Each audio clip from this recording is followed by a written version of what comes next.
Ты замечал, что дни пролетают, а ты как будто в них не участвовал? Я все чаще ловлю себя на этом чувстве. Как будто жила, но не выбирала. Я подумала, а что если матрица– это не мир, а привычка внутри меня?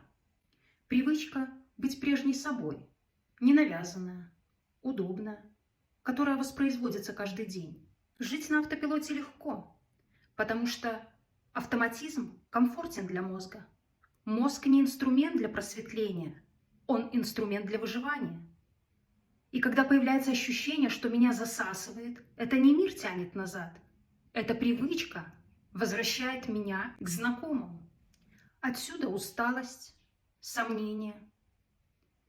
И теперь я все чаще задаю вопрос. Не миру, себе. А ты сегодня выбирал или просто повторял?